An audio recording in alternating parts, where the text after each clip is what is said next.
We're going to devote our energies to sports and gardening, all the cultural pursuits as far as they're concerned. In fact, we're going to put the Doones to sleep. Meanwhile, we dig.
Did you grow up in a Christian environment? Were you going to church? Our church, our family went to church. It was a congregational church. It was a, congregational Now, church. you were born where? I was born in Brussels. Right. And then before I was a year old, this was just before the war, my father's business took him to the States, to New York. And he went first. And then when he saw how things were going, he said to my mother, take the next boat and come here. What year was that? Well, I think it was in 37. Or 38. I see. It might have been 38. Yeah, you're on the other side of that. Yeah. So we came back on the Ile de France. My mother keeps telling me about how sick she was. And we would roll in the cot from one side to the other, being babies, my sister and I. Right. And she couldn't do anything about it because she was so sick. Anyway, we made it there, and so I was there up through high school. Right. Through the war, up through high school. So that's where you learned English so well. Yeah, well, that's where I was raised, basically. Right. I was raised as an American. Right. But they spoke French at home? My mother spoke French at home, not my father. Right. He was really integrated into the culture over there. And later on in life, he would have chosen to settle down in the States. But my mother wanted to come back to her favorite Neuchâtel, where his firm was that he worked for. And so they put it off until I'd finished high school. And it was the same year my sister got married and settled down in the States. So there was a reason to move at that point. Right, that's right. I met your niece, isn't it? I met someone who was related to you. Susu, could have been Susu or Carolyn. It was Carolyn. Carolyn. Yeah. They were like from upstate New York, slightly, not that far. Yeah, Mount Kisco. They were living in Mount Kisco. Now they're in Boulder. Right. Yeah. So, your church experience, what kind of churches did you So, a congregational church, and the only thing I remember about it is that the teaching was basically do good, be a good boy, love people, and we're a great community. All our friends are here, and so forth. The name of Jesus Christ was almost not used. I don't remember it being used in any significant way. God, yeah. But not Jesus Christ. So I had a very uneducated understanding of what Christianity was. Would you say that theologically they were liberal, or just it almost didn't matter? they just didn't get into theology at all. Mm-hmm.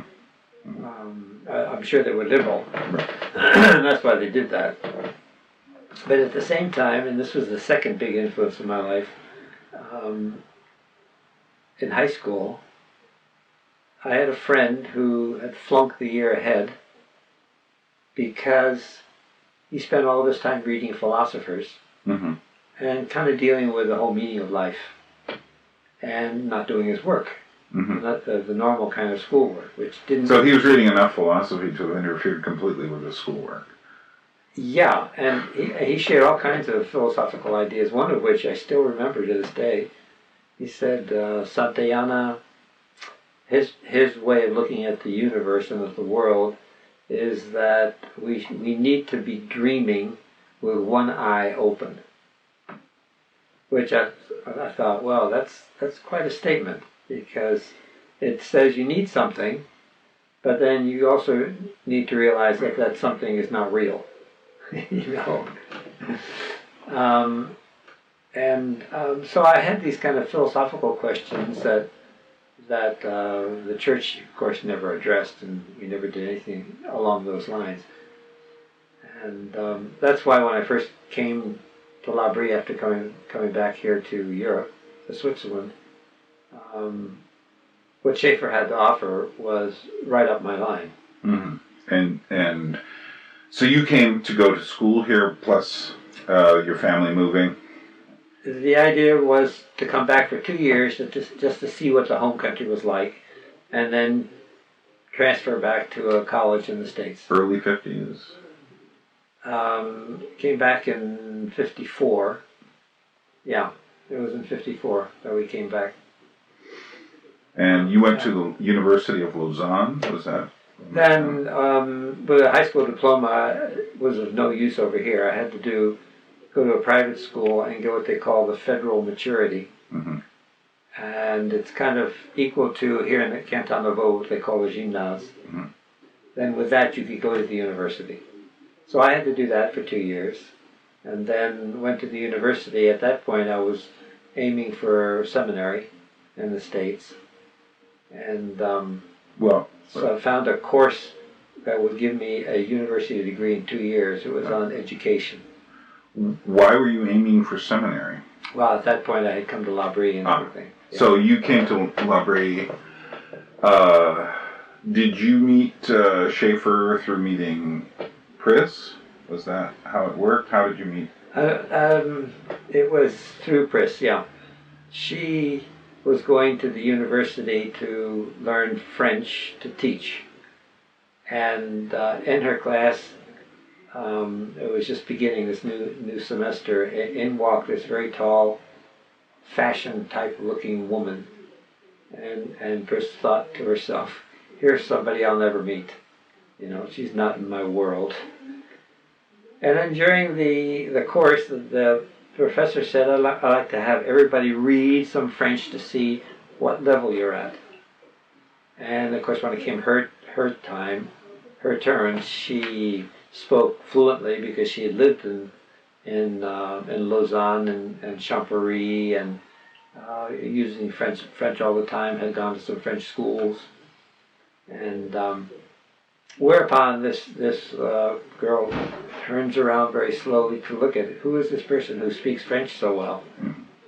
And after the class, she came up to Priscilla and they talked, and Priscilla invited her to come up to Laughery to visit her family. Would she have been the first student? Or? She would have been the first person, well, one of the first people to come. Yeah. Right. At least from the Lausanne group. Right. And then she said, well, you know, I know this guy who's going to this private school, because she also was taking courses at my school.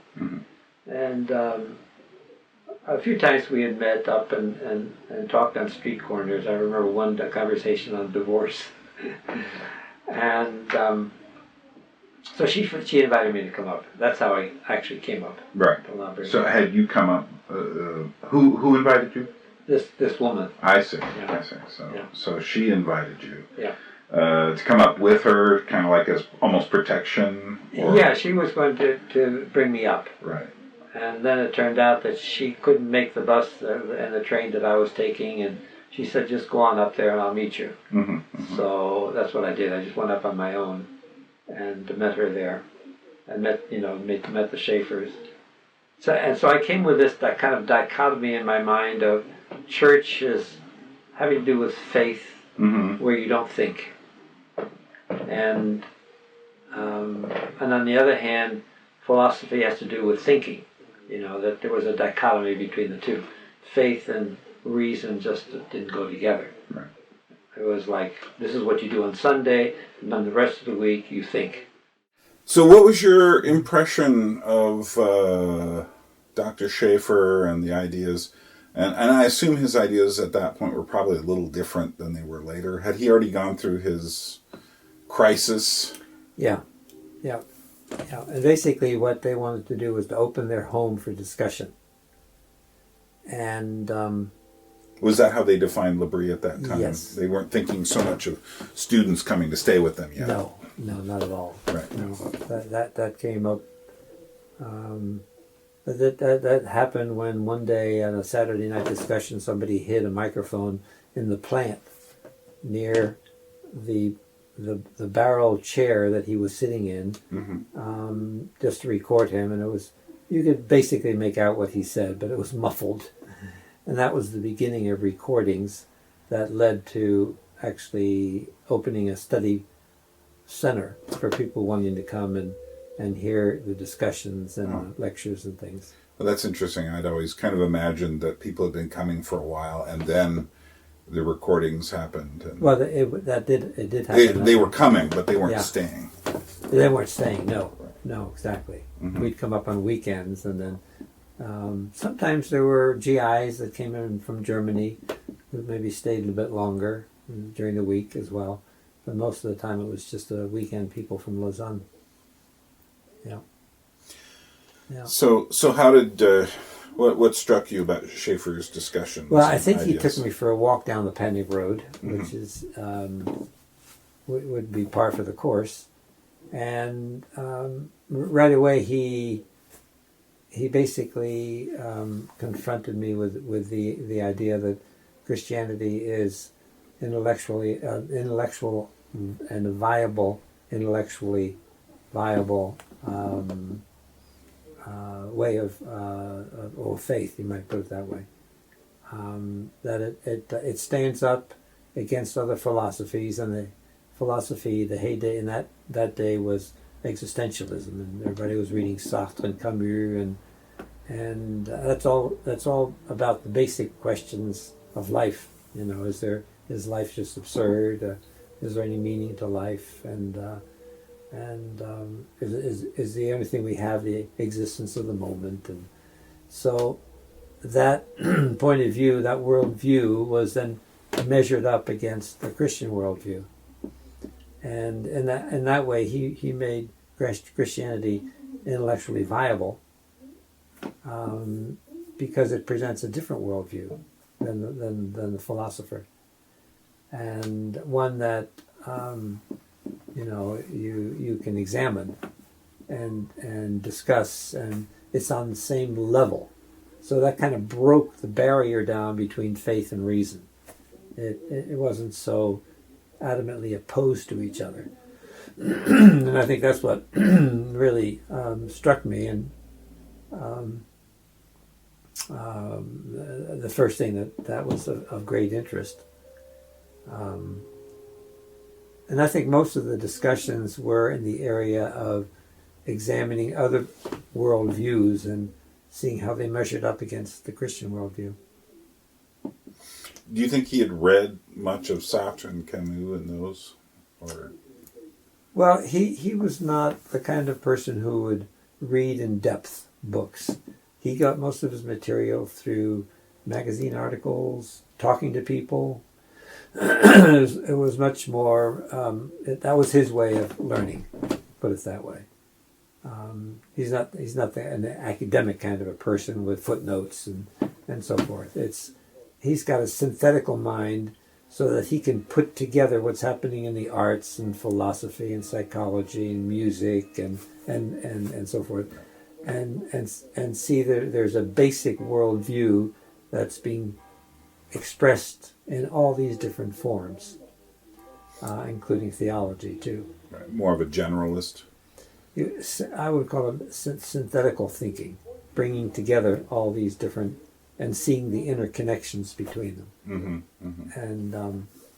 And so he wouldn't read and analyze specific works down into details, Mm-hmm. but he knew enough about them to be able to synthesize them all together, which was his forte. That was his Right.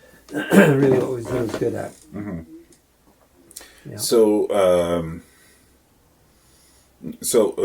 I guess during this period you were,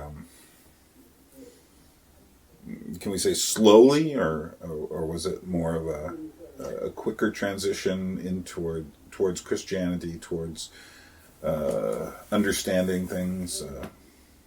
How would you characterize? Yeah, it was a gradual process, and while we were in Lausanne, this group we met once a week with Schaeffer, who would come down and to a particular cafe that had a back room, and we basically had our picnic lunches there, and he used that time to go through his study on Romans at that time. Mm-hmm. So we got something during the week as well as coming up on weekends. Mm-hmm. How would you characterize his own expository or exegetical approach? Like sitting through, obviously you've sat through a number of his working through various books of the Bible. Yeah, well, I mean, the value of it was drawing attention to the text and trying to make sense of it. He was also influenced by his theology, so a lot of it, I think, was reading his theology back into the text. And his forte was not exegesis. He was not going to examine the text, but the book of Romans has always been an important book for initiating something. The Reformation with Luther, Karl Barth with Neo-Orthodoxy, and Schaeffer and so forth, had his own point of view too. So it was maybe it had a philosophical overtone to it that failed to take into consideration the literary context of the text, who Paul was, who he was writing to, and why he was writing to them, and what did he say in writing to them to get his goal, to reach his goal, and so forth. He didn't get into those kinds of questions, which is what I later got interested in. Would you say he was a fairly strict Calvinist at that point? He was a Calvinist, but he had his own way of reconciling the difficulties of Calvinism, usually in the sense of two parallel lines that meet in infinity, and you can see them coming together way out there, but right here they're definitely different, and that's one way in which he kind of put predestination, free will together, as well as the intellectual form of Christianity versus the pietistic form. It was like parallel lines, and it's as if when you're on this track, you put on one hat and then talked according to the context of pietistic thought, with its emphasis on the practical and on worship and things like that. And the more intellectual side put on a different cap. And he tried to hold them together, but held them together like parallel tracks that met somewhere, but couldn't be really put together in the here and the now. Well, he was neither a philosopher nor a theologian. He was more of a pastor and an evangelist. Well, he intuited that you needed both sides, but he didn't know how to bring them together. Mm-hmm.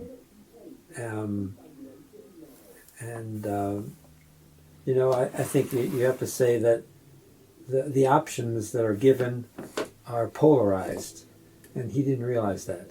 If he'd realized that, then he would have said, no, neither one nor the other, but there's something right in both, that it's a both and as well.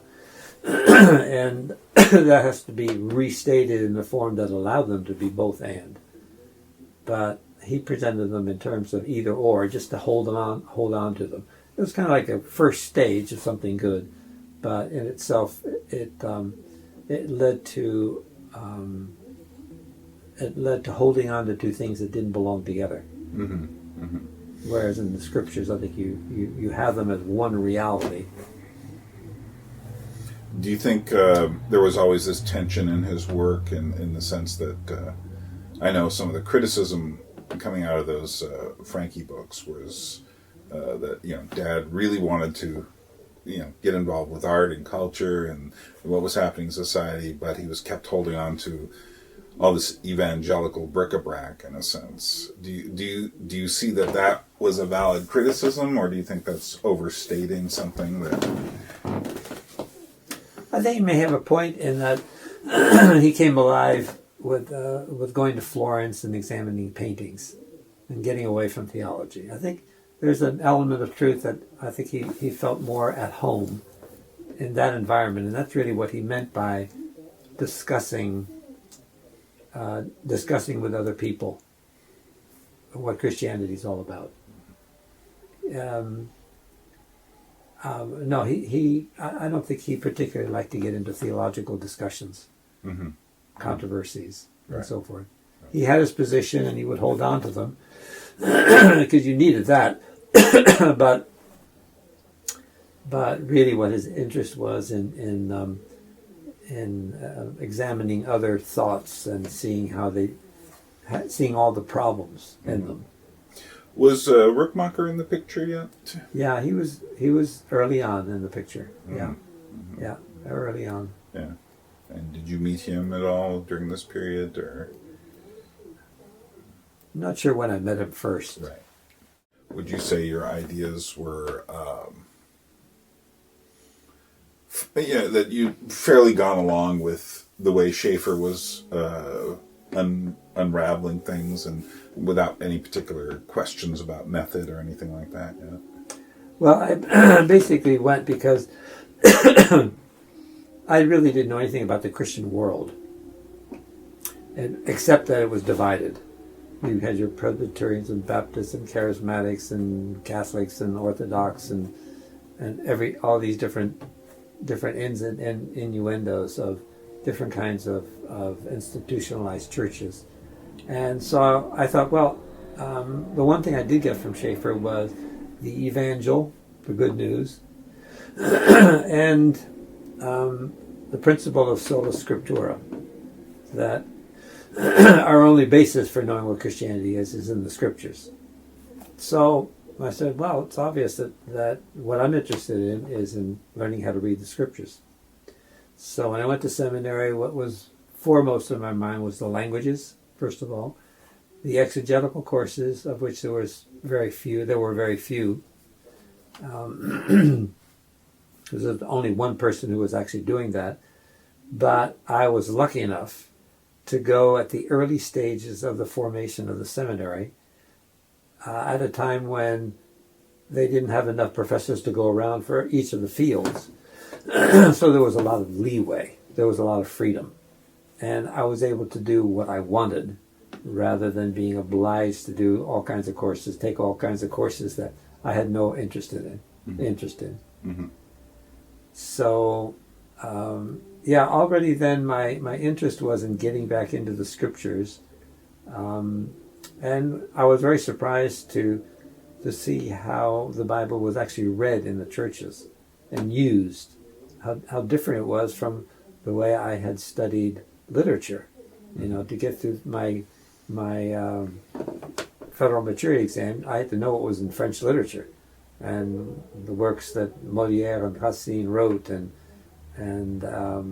what the basic themes were, where they were going with it, and how it was outlined. And so you study it as a literary whole, with all the parts into the whole, making all the parts making the whole, and the whole giving meaning in the individual parts. And so I assumed that that's the way the New Testament books would be written, or would be studied and used, and found that that wasn't the case. That people would just take stories out of context, verses out of context, and basically read their own theology in them, or say whatever they wanted to about them. So you would take a text and you would ask one person, "What do you think of this?" and would not the same text to somebody else, and so forth. And each person would have a different interpretation, and so you would have to choose between all these different interpretations, and there was no basis for making a decision between them.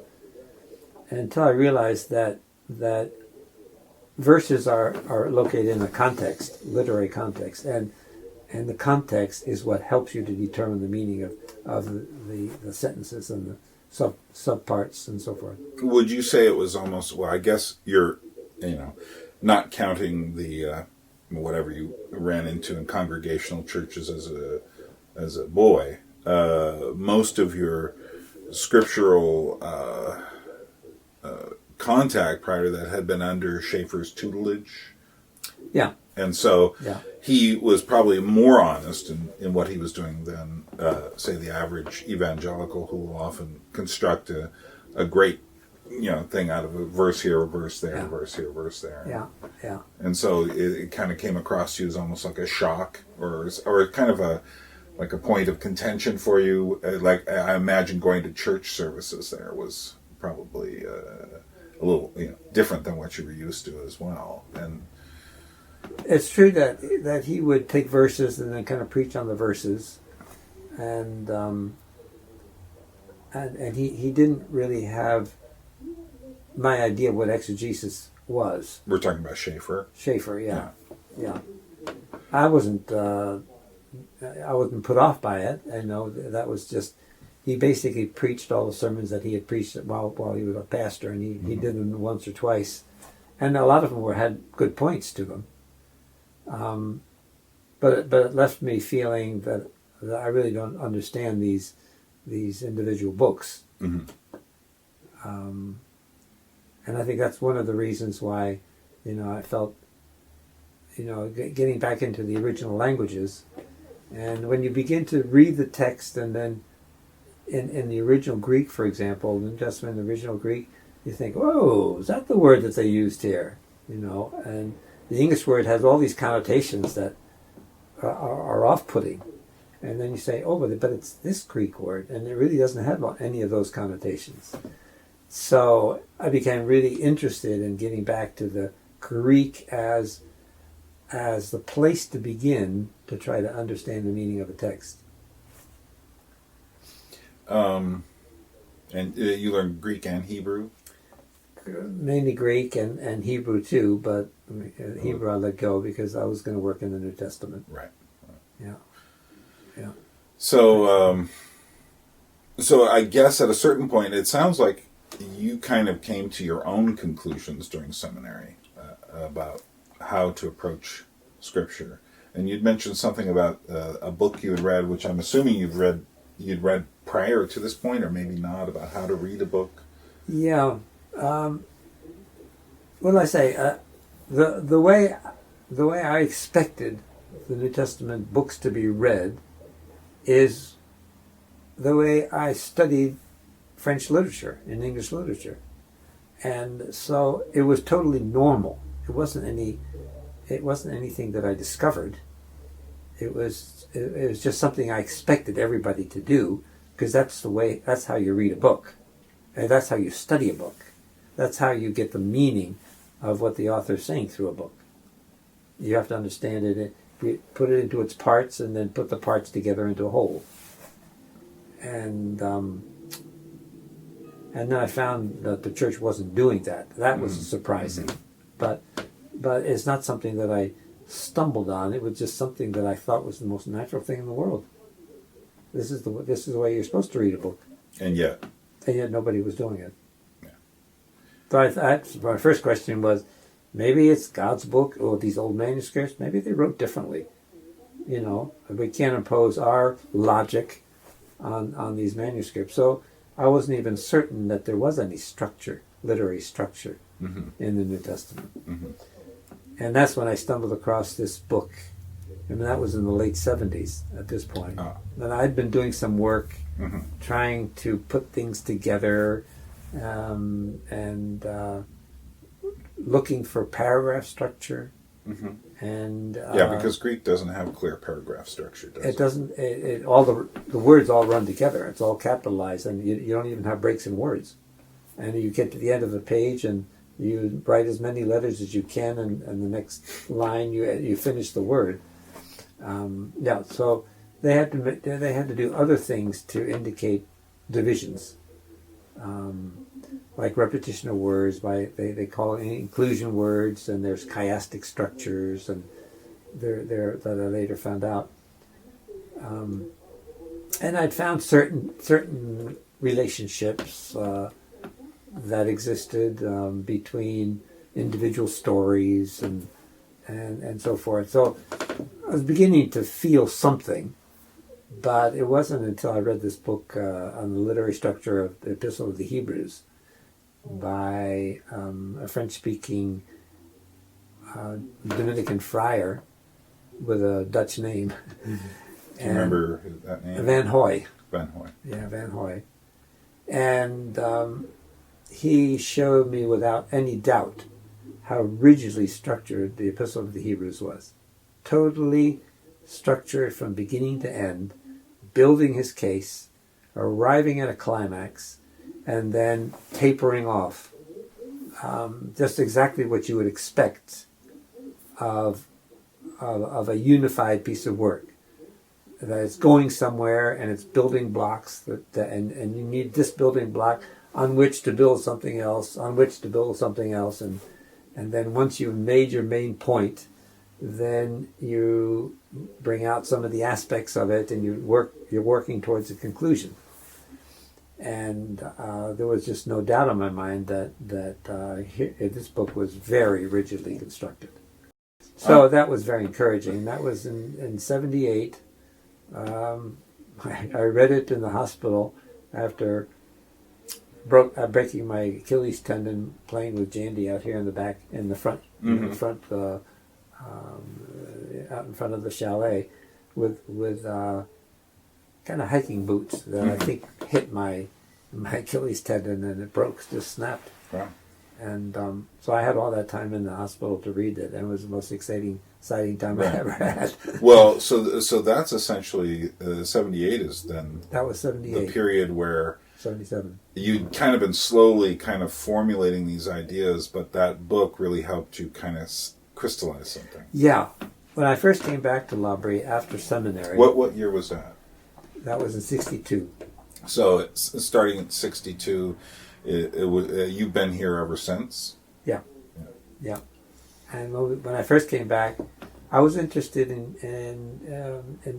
working on book reports, just to find out what people are thinking.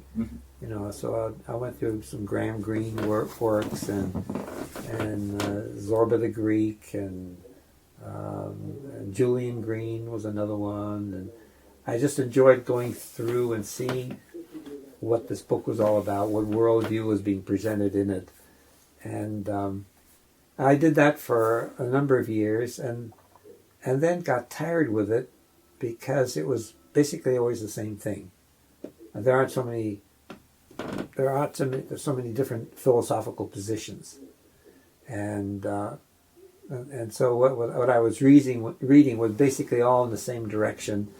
And I thought, okay, now's the time to get back into the scriptures. I don't know exactly when that happened, but it was sometime in the early 70s. Now, when you say book reports, was this something you were doing with students here or something you were doing for yourself? For lectures. Right. Yeah, for giving lectures. Right. Yeah, my lectures were basically book reports. Right. C.S. Lewis in, I think it's The Abolition of Man, but also he has in a couple of their essays about education, talks about how in the older education, it was essentially, you were given a book report merely to test whether you read the book or not, and not to test what ideas you had, not to write an essay interpreting the book, but simply to find out whether indeed you had indeed read the book. Mm-hmm. And when I read that, I was like, yeah, you really have to understand what you're reading before you start formulating your opinions. And I find a lot of people, as they're reading, they're already arguing with it and pulling it apart, which prevents understanding where you're going. Yeah, exactly. And it does, I'm wondering how book reports would go today. Today it seems like people's attention span is so fragmented, and also they're called to start interpreting almost the second they see a headline. But well, I was very interested in that, going back to the 50th high school reunion, which was in 2004. Yeah. We were able to go visit 2 classes, and I chose the French and the English. And the English, they were doing book reports. That, in other words, they were going through a book all together, and then the teacher was asking, well, what do you think about this? What do you think about that? And they had to show that they knew that they had read the book and they knew what was in it.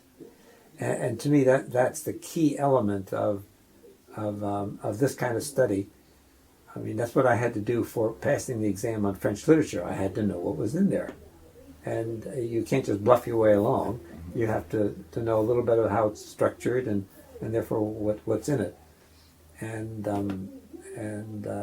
so that's what I transferred to my study of Scripture. It's as if I've got to know what's in there so that I should be able to paraphrase the whole book. You can paraphrase it in 2 minutes, 5 minutes, 15 minutes, an hour, 2 hours, giving more and more details. But basically learning how to paraphrase shows that you understand its flow and where it's going.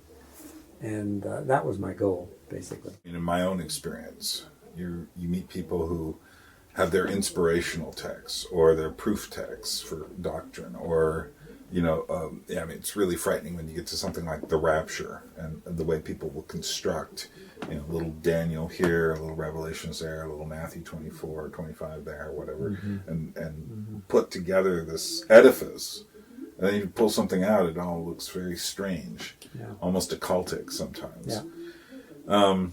And then, I know when I was first a Christian, I became a Christian in 1970, there was a lot of, we didn't get our teaching from any one particular place, but there was a lot of implication that whenever you picked up the Bible, the main thing you should be doing is looking for inspiration and looking for bits and pieces of, look for that nugget that you're going to, read through all of the, names and chronicles, but look for something that said so-and-so was strong or something, because that would give you a little something out of the text, which of course kind of isn't the point of all the names. So, because when I came here in 1978 and I stayed until the summer, I came in late 78 and stayed in the area because I was only allowed to be a student 3 months, and stayed through until about, September of 79. And I had talked to you by then, and by then you were already, you'd been kind of working on these ideas for a while, but at the same time, as you're pointing out, you started to clarify what you were actually doing. And it put something in my mind at that point. It was like, okay, you really have to watch for, just taking a verse and suddenly blowing it up out of proportion. So we'll stay on the historical track on this today. I'm going to come back another time and we'll discuss the actual ideas that come as a result of this. But so historically, evidently, now you were teaching at Laughery, after that period and such. When did the tensions start between what you were kind of digging out for yourself versus the more codified interpretations and such? Yeah, it started in the late 90s. It was probably around 79.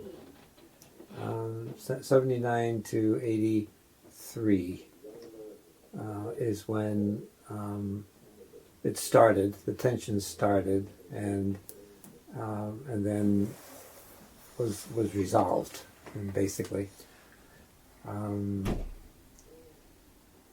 Of course, the reason for it is that as you begin to ask the question, not just what is the author saying, but why is he saying it,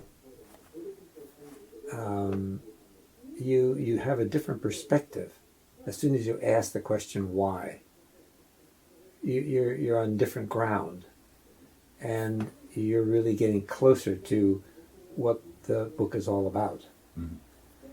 And I think the first discovery for me was, hey, I don't need to ask other people what they think about this verse or that verse. The text as a whole tells me what the author is trying to do and say. When you ask the right questions, he answers it for you. And it was a discovery that, oh, I know what Paul's saying here. And because it's the text, it's in the text.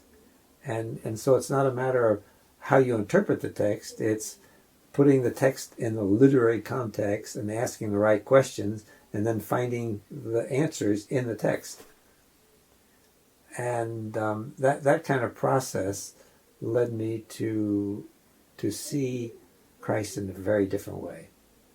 And it gradually made me rethink theology and theological doctrines. And I came to realize that there's a totally different mentality of establishing creeds and theological doctrines and exegeting or interpreting biblical books. They're two totally different methodologies, two different ways of thinking, two different ways of inquiry. The one is by humanistic rationalism. It's what I think, and these are my arguments, and this is how I understand the scriptures, not bothering to get into really interpreting the scriptures, but using the scriptures as proof texts. And on the other hand, interpreting the scriptures was a matter of letting the text speak for itself. And in such a way that whoever comes up with the best interpretation of how it speaks for itself is the one who's on the right track. And I have nothing to lose by somebody showing me a better way of interpreting the text. Mm-hmm. I have everything to gain, because that's what you're after, is a proper understanding of the text. It's got to fit the whole. Mm-hmm. The whole determines whether your interpretation fits or not. And if he's saying this, then my question is, why is he saying that? In view of the whole scope of where he's going. Mm-hmm. What is his purpose? Why should he bother saying this? And if you can't show me how it fits into the whole, right, it doesn't belong there. Right. And so I saw gradually in my mind there was a dichotomy between biblical truth and the way the Bible expresses truth and the way theology defines its truth in terms of doctrinal statements and creedal statements. They're totally different points of view. You can see someone like the Mormons building an entire edifice around something about, why are prayers said for the dead, which is just one verse in the middle of, near the end of Romans, is it? Or is it in Corinthians? I've lost track of that one. But, it's like, what is that about? And since it's only mentioned once, it's obviously... But yeah, or people go to theology school, seminary, and they're handed an entire preformed method, mm-hmm. and instead of being able to get the text for yourself. Yeah, yeah. But one of the huge differences between theology and biblical truth is that theology is final. you've stated it, and that's it, and you don't touch it. Now it's become the orthodoxy of what we believe. Whereas the scriptures are an open-ended book. Nobody's interpreted the book. That's why commentaries continue to be written, because we still have questions. We still don't, and so everybody's writing and adding something to our understanding of the text, but you're either moving in a good direction or a bad direction, and it's not a final.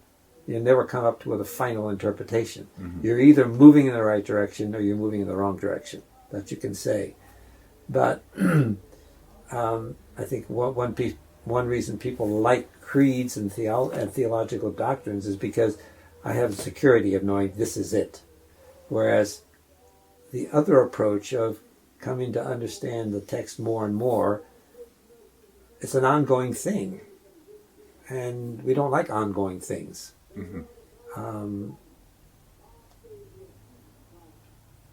There's a lot in which we do understand, and that can be, we can be certain about. So it's not as though we don't know anything. Quite to the contrary, you get convinced as to what the author is trying to do more and more as you put the whole thing together. But you're working with parts, and you're constantly putting the parts into a whole and seeing how the whole fits back into the parts. And that's an ongoing situation that you never come to the end of. There are always certain verses that I'm not quite sure how this fits in here. And as my rule of thumb is, if a verse is not meaningful, then I haven't understood it.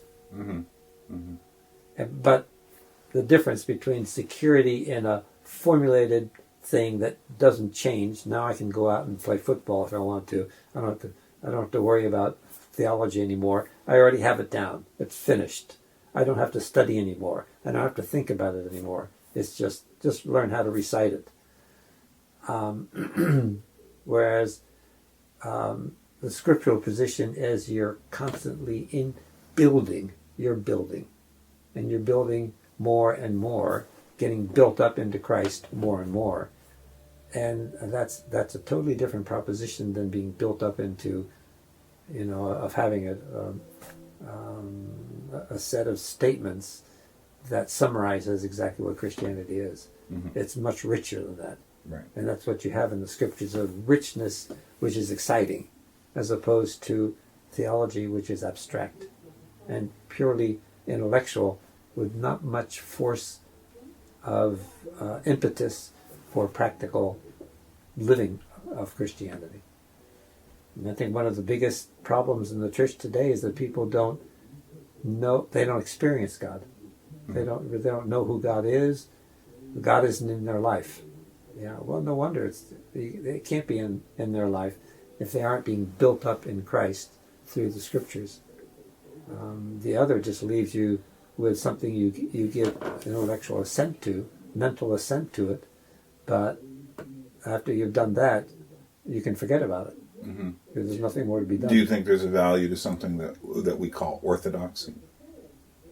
That is to say, the kind of a place in which we'll say, Christians are in this zone of. Yeah. Well, what I would say is that the only orthodoxy is that we need to be following the Christ of the New Testament, and that leaves a lot open. Now it's all a matter of finding out who this Christ is through the scriptures. But that should be our only point of orthodoxy. After that, there are some things that where we can differ, but what we need is to have an honesty to always ask the question, how does it all fit together? And it's only when it fits together that you're on the way to understanding what these passages are about. So it was during this 79 through 83 period where I guess word was getting out that you weren't exactly holding a very specific, narrow interpretation of what the text was. Yeah. And that you were, and I know that there were some whispers about, and we've discussed this before, about, where you stood on the Trinity and things like that, which evidently, I guess it was being reported by Udo and got back to Schaeffer, and somehow there was this whole back and forth of interpretation or misinterpretation, among other things. It wasn't Udo, but Right. yeah, it was a natural thing that for me, and studying the scripture in this way, I came clearly to understand that there were a couple of doctrines that I'd been given that I couldn't accept anymore. That this is just not the way they're expressed in the scriptures. Right. The Trinity was one of them, and probably the first one, and that's where this discussion started.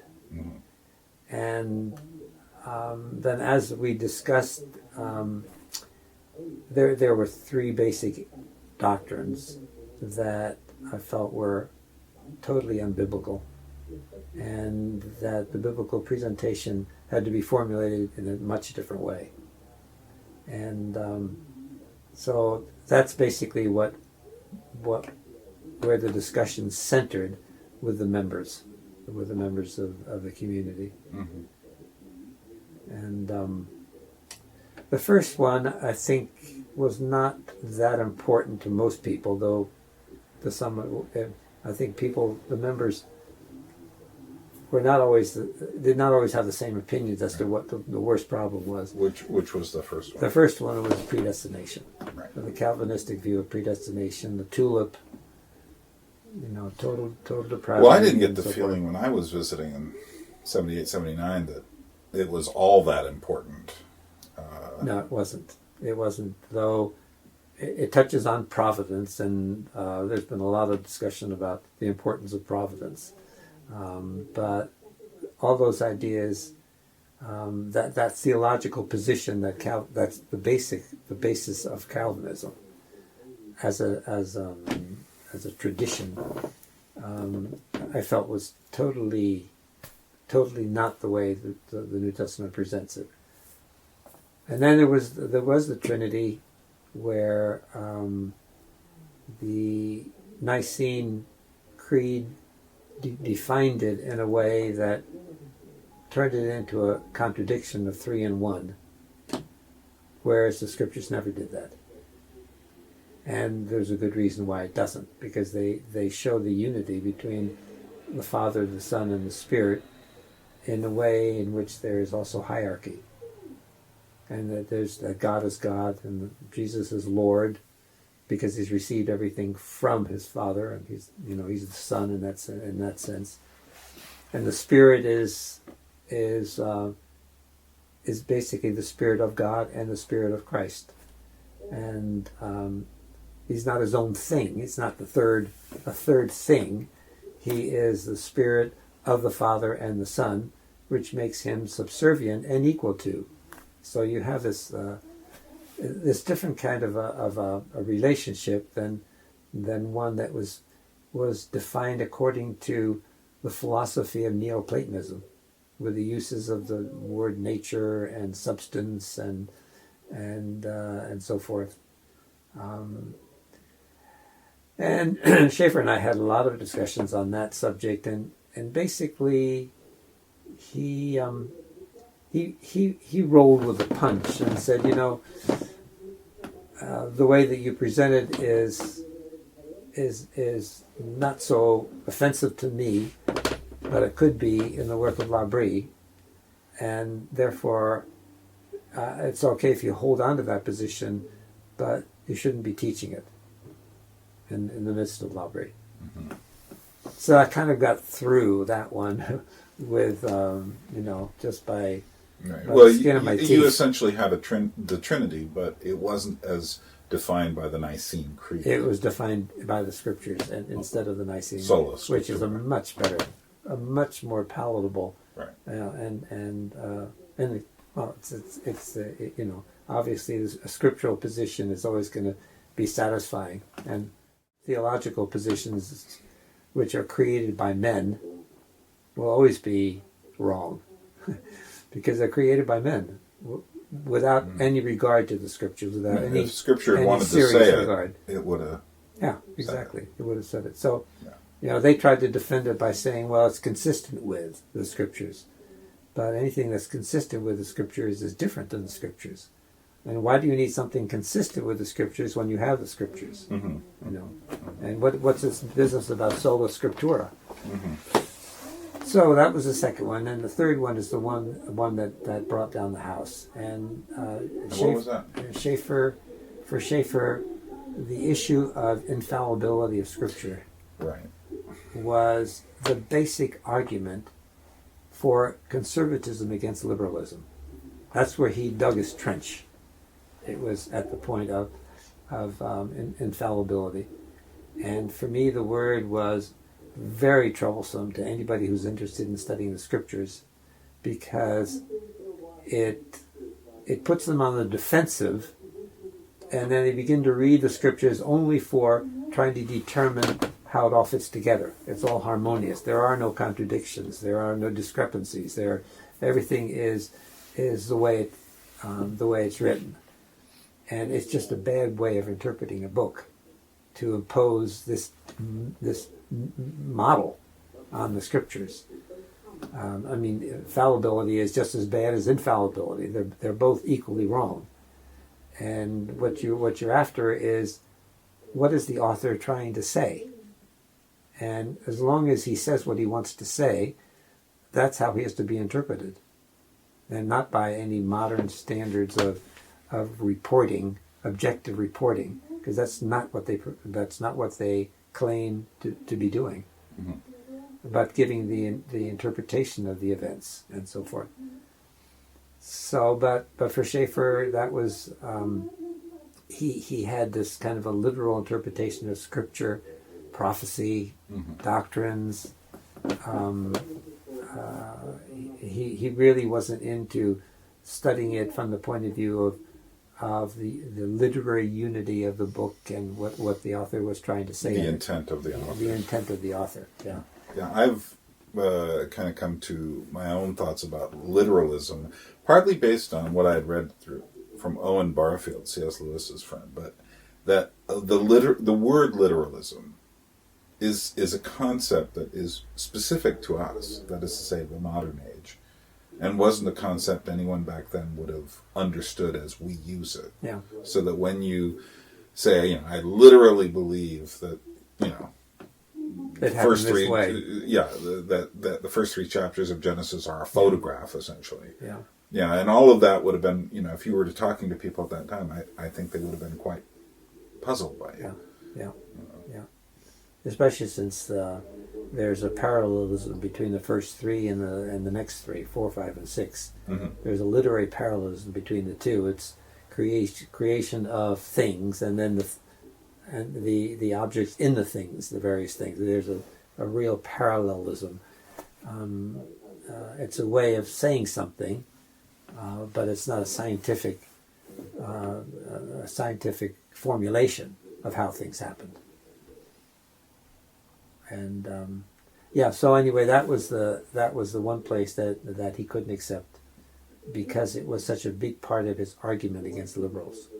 He said, if you give that up, then in other words, he was going for security of an argument, not for not really for the honesty of what the scriptures actually teach and what they say. And for me, what Schaeffer had originally said is that you don't have to be afraid of truth. And then I realized that if that's what the scriptures say, I shouldn't be afraid of it. Mm-hmm. I mean, it's obvious that that's what the scriptures say. Mm-hmm. It was just confirmed to me over and over and over again that the intention of the author is what counts, and they aren't just reciting the details of how things occurred. So there can be a lot of changes because Matthew reworks Mark in certain places, and because the audience to whom he was writing, he wanted to say this, whereas Luke wanted to say that. Right. So there's going to be discrepancies. They're going to choose different elements out of the same story, and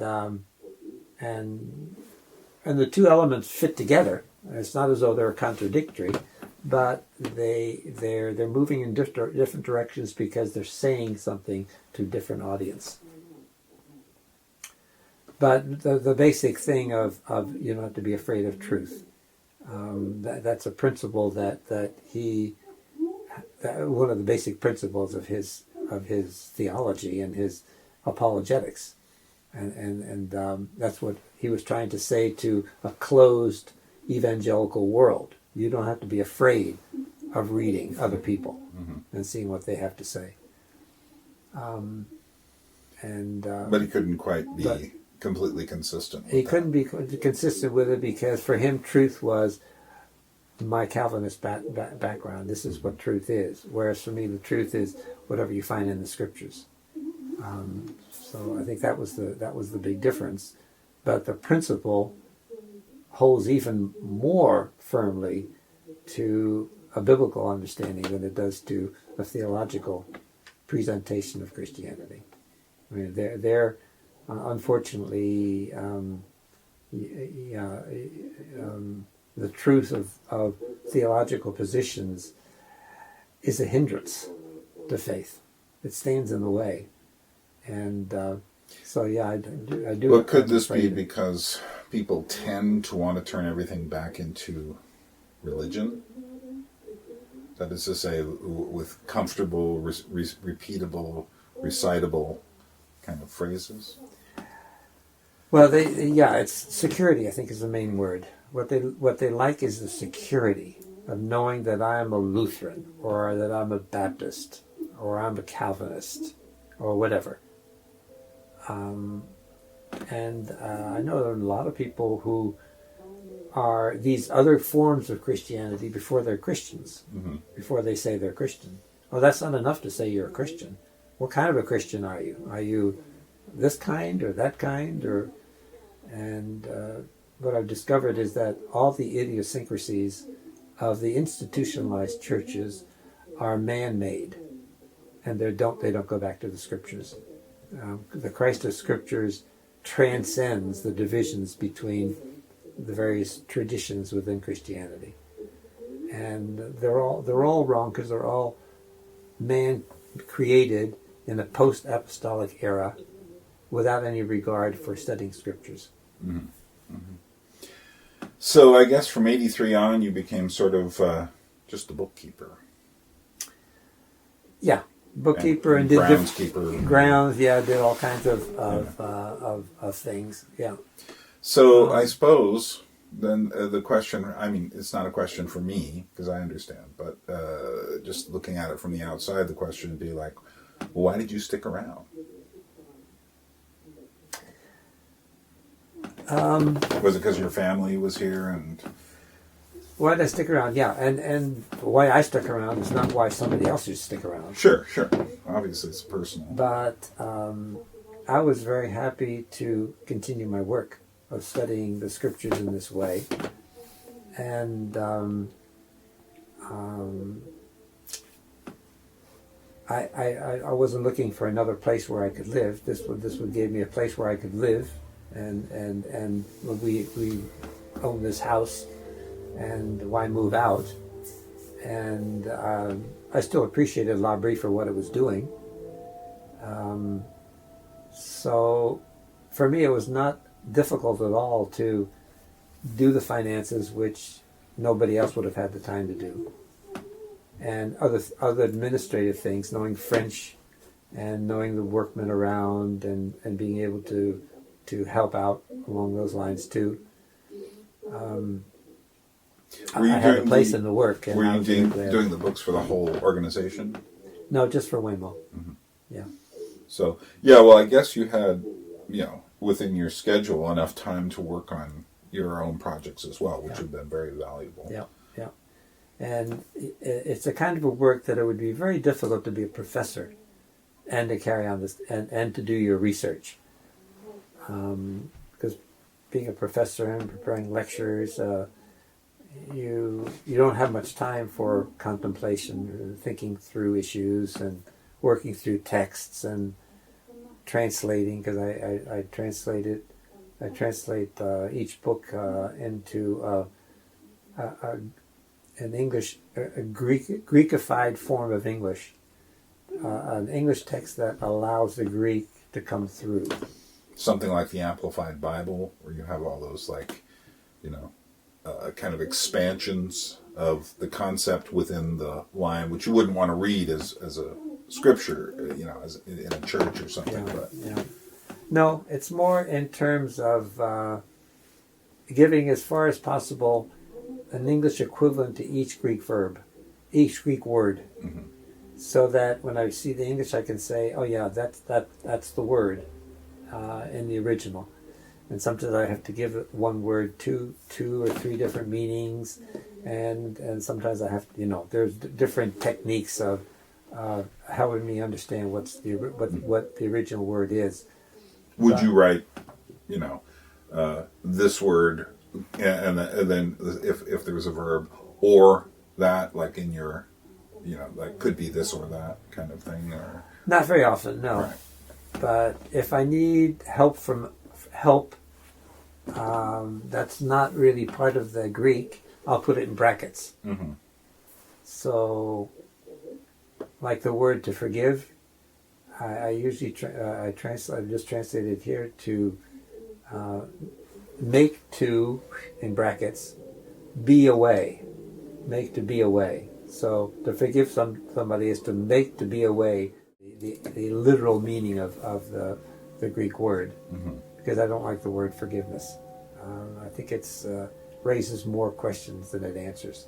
Is it overused or religious? It just raises too many questions. What does it mean to forgive? I mean, people are always asking that question here. Sure. They don't know what it means, forgiveness. Yeah. What do you turn the other cheek? Is that what it means? That you let them go? Do you,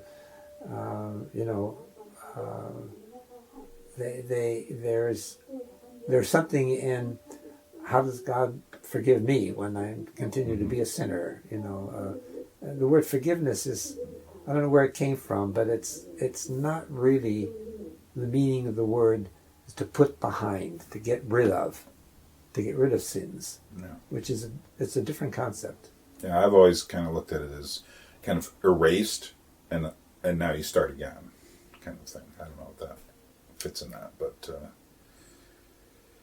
giving a person or God giving me erasing, but then not erasing the memories or anything. No, but erasing it as covering it as something that you're responsible for, and at the same time starting anew now in a different way. Mm-hmm. That's anew the with element. the knowledge of. Well, I'm a different person now, right, and that's an element of Christianity. I think the church doesn't realize is in the New Testament, but that's a different issue.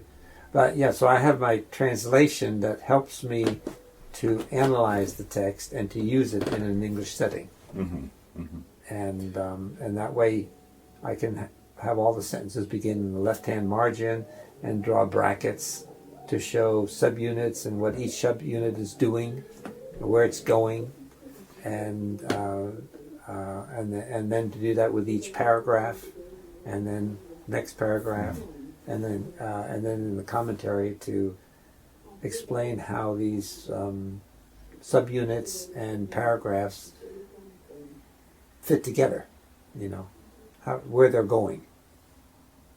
So it's a movement of trying to see the relationships between the various parts. Now, how much text. Historical research do you add to this in terms of? Almost none. Right. So you do it almost all through the text. It's all in the text. I think the history behind is overdone.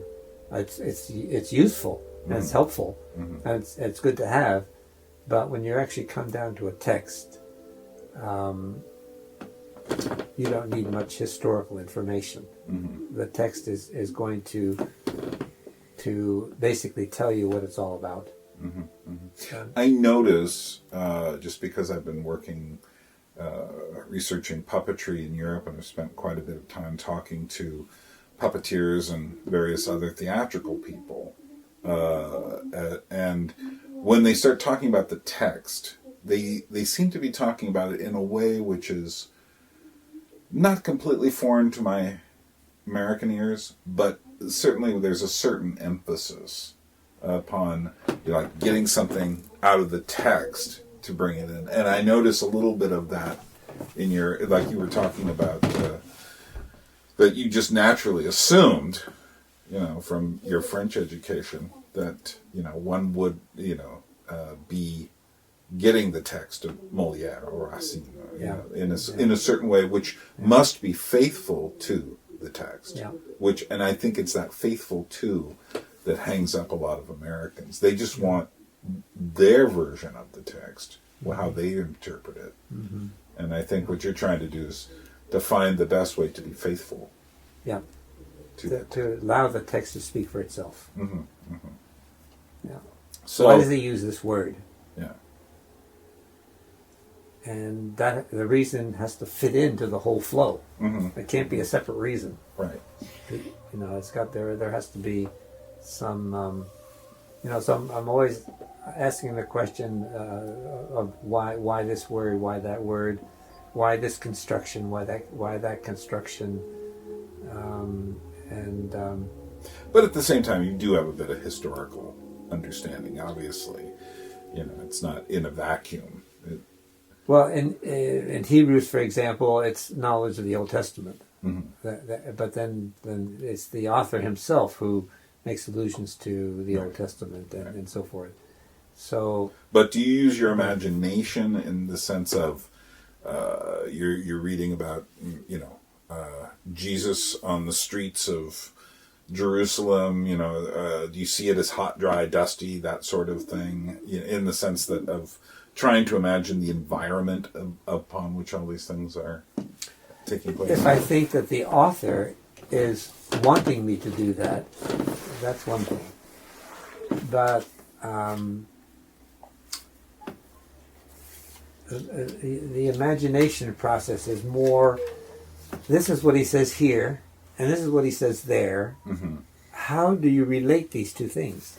It's a relationship. So I say, one of my common examples is in Luke, where he has a Sermon on the Mount, and it's followed by two power deeds. The one is the centurion's servant, and the other the widow's son who dies. Okay, so what is the connection? I know that he does things in words and then deeds. And that's how he teaches. The deeds are important because they show the authority of his truth. Things are actually happening. Mm-hmm. So, what's the connection between the Sermon on the Mount and these two power deeds? And okay, well then, what's the basic theme of the Sermon on the Mount? When you take away the Beatitudes and the woes, which are the introduction, and the concluding parables, which are about putting into practice, the basic main body of the teaching is on loving your enemy. And I thought, well, okay, that's as basic. Is there any way in which these power deeds are connected to the idea of loving your enemy? And the first thing that hit me was, a centurion. Naturally, he's the enemy of the Jewish people. But then it turns out that he is the greatest friend of the Jews. He's built them a synagogue, and he doesn't dare go to Christ himself. He goes through the Jewish elders, and then his faith turns out to be really greater than anybody in Israel. He's not the enemy. And it's a way of saying, okay, when you're loving your enemy is not the political person. It's somebody else. And he's already told us who the enemy is. It's the ones who persecute you for Christ's sake. They're the enemies. And they're the ones that you have to love. So in a sense, the idea of your enemy is what's analyzed in the story of the centurion. And I thought, well, okay, now what about the widow's mite? The widow's son who dies. And here's a widow who has lost her husband because she's a widow, and now has lost her son, and therefore has nobody to support her. And Jesus' response to that situation is to show compassion. The whole story is about compassion. And the compassion that goes even to the extent of not allowing death to interfere. So he raises the son, and not just raises him and then there you are. It's he raises the son and gives the son back to his mother. It's an act of compassion. And compassion is one of the main elements of love. The two words love and compassion come together again later on in the parable of the Good Samaritan, Mm-hmm. where the Good Samaritan is compassionate towards this person who fell among robbers, and the whole thing is in response to love your neighbor, and who is my neighbor? You see, so love and compassion are brought together there, like they're brought together here. So I thought, well, okay, that's what you're always looking for, is the relationship. And so, really, the Sermon on the Mount is supported and interpreted by these two power deeds, reinforcing your ideas about loving your enemy. During the period after 83, now I know you taught at the when it was a church service down here in the chapel. I think I remember you teaching maybe Bible studies elsewhere. Mm-hmm. And so it was through those that you, essentially those were the, what should we say? The occasion, of mm-hmm. your continuing study, so that you would bring what you would find to these places. Was there a problem with teaching down at that church, or was that seen as something completely separate from L'Abri? I've never quite understood the connection between that church and, even now, is it part of L'Abri, or is it just a Bible study? Yeah, it's a chapel service. Right. It's a Bible study. They call it a Bible study. Right. Basically. And, there used to be a rotation, and I was part of the rotation when Jim was here and so forth. And then...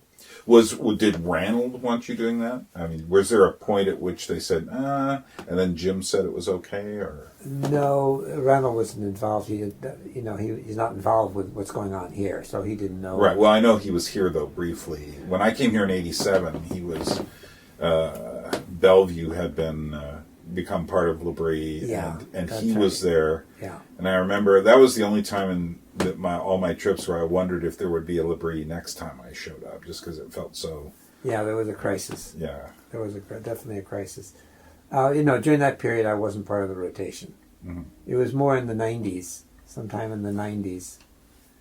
I'm not sure exactly when it started, but mm-hmm. Jim was preaching, and Greg and I think were the three. I'm not sure who else might have been involved in the rotation, but it was just to be helpful to the rotation. So they had enough to do on their other activities and so forth. So there wasn't any problem mm-hmm. From anybody along those lines. And then basically when Greg was wrapping up his time here at L'Abri, he wanted to turn it over to the new generation. So I stopped being part of the rotation, and then the others basically took it over, and so forth. So I think the reason was basically to there may have been more involved in it, but basically it was to he and I should kind of slowly back out and let the other three workers to take over. Yeah, so that's the way it is now, mm-hmm, basically. Mm-hmm. Yeah. How did you feel about that? Did you feel you wish you'd stayed, or that it would have gone on similar as it had, or? I was 50-50 about it, in the sense that at that point I was deeply into trying to write it up. And for me, writing it up process is a difficult process. And I need a lot of quiet time to do it. So in one sense, it made it easier for me. Because now you don't have to do something semi-weekly. I don't have to okay, I'm working on this text, and I don't have to think about working on another text to preach it on a certain Sunday and so forth. Right. Which brings me to the subject of writing on this. I know you've had reams of material that you've been sitting on. You've written it up in different formulations and such.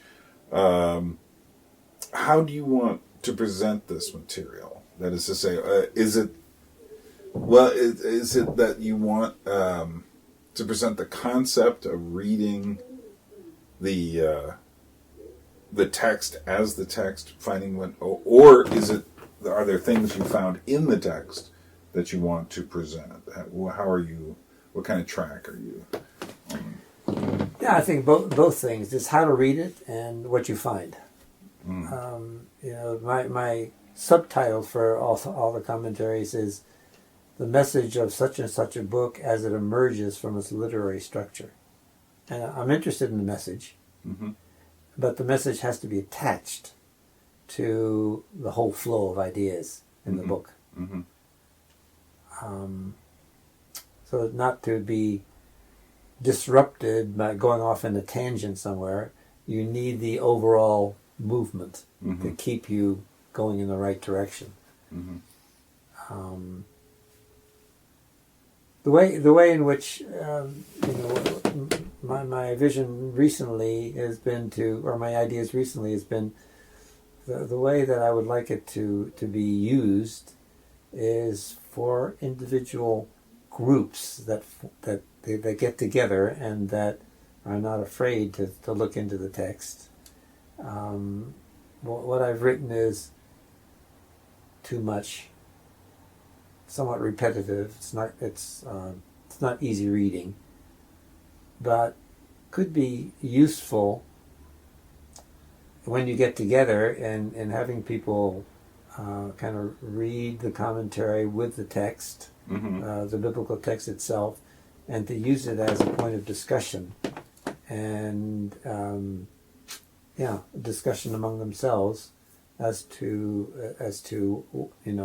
the value of it and or the insights that are there and I see it as a thing where two or three people can get together, and it could be useful and stimulating a search into the meaning of the text.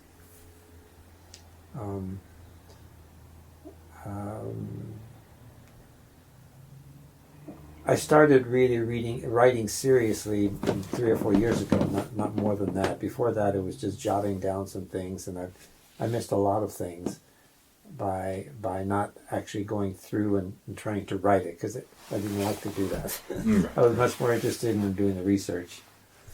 But now I'm kind of re-going over the whole thing and trying to write it up, so at least when I read it, I understand what I'm saying, and hopefully other people can too. Right. And I think there are a lot of ideas there that could be stimulating and helpful in learning how to read the text and what the message of the books actually are. Actually getting the message and how it applies to today, but both aspects. Well, you're going to be 80 coming this year, right? Yeah. So do you ever think about your age and I got to leave something behind here?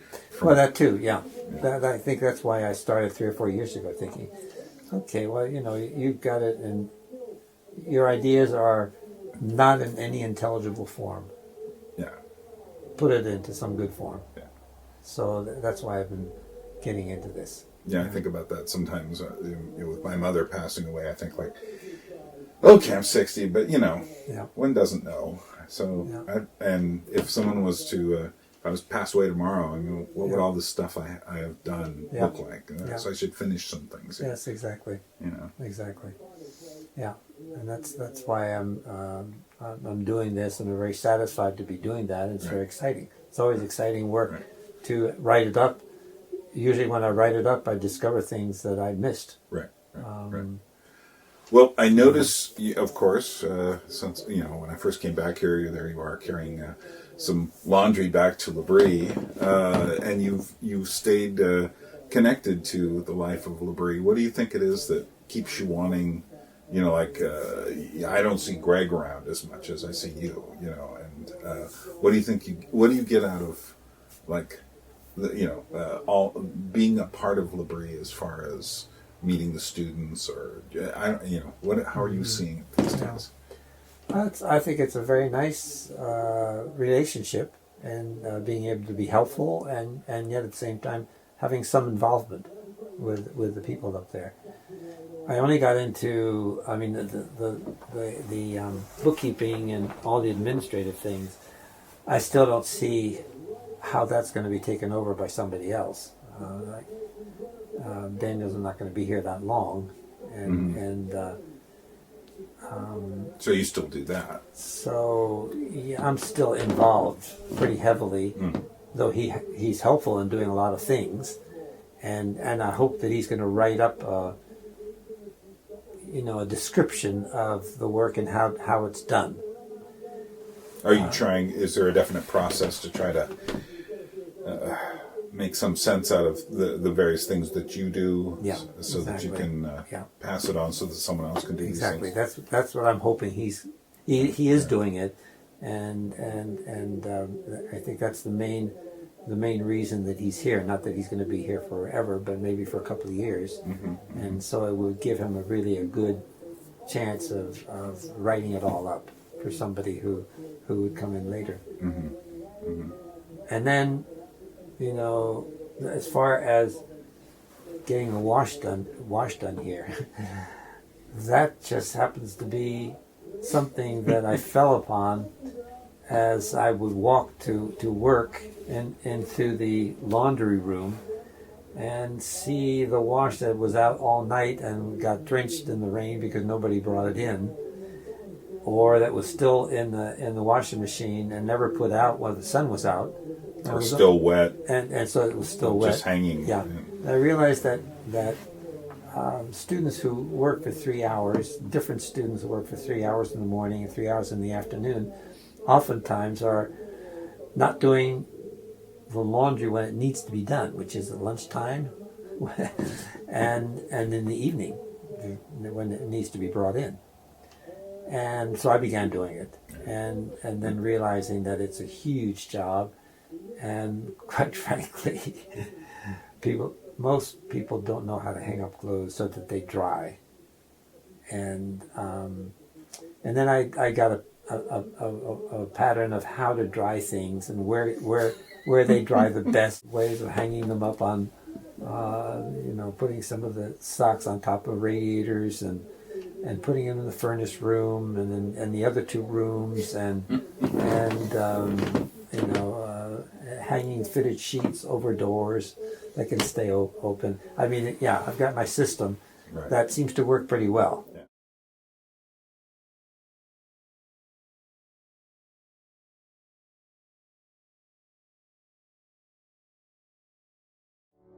A people without history is not redeemed from time. For history is a pattern of timeless moments.